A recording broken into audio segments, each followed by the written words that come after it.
C'est bon cas.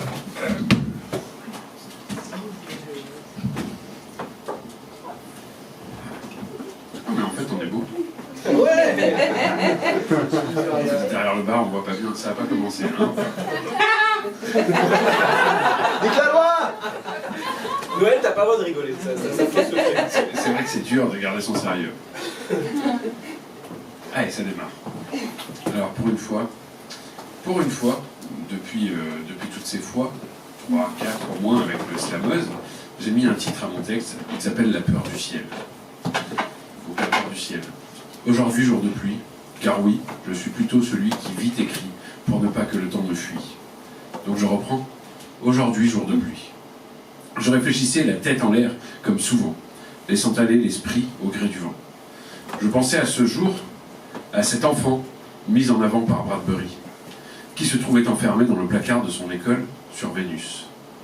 En sommes-nous venus à un stade où, autour de moi, un jour comme cela, l'odeur de la pluie, je ne remarque pas.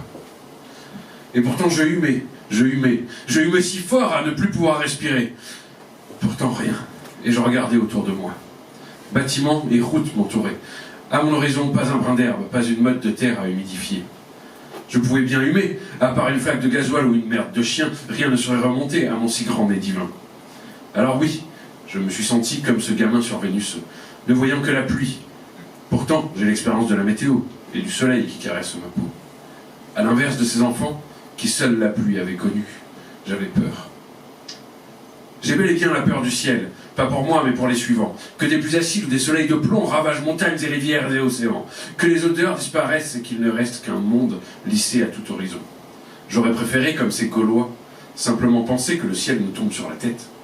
J'aurais presque apprécié les mythes des anciennes civilisations et oublié le silence qui bien et oublier la science qui, bien mal utilisée, nous fait passer d'invention en invention, en négation, voire en collective abnégation.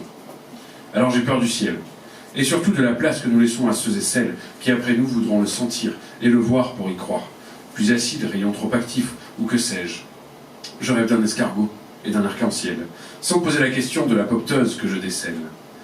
Même à la proche époque passée, du ciel les oiseaux étaient amers, l'odeur de pluie persistait à mes naseaux chaque fois qu'il ne faisait pas si beau. Mais aujourd'hui, j'ai vu la pluie sans son odeur. Et puis j'ai vu des gens avec des casques de vision numérique qui peut-être ne voyaient même pas qu'il pleuvait sous ce ciel unique. Ça ne m'a finalement pas choqué.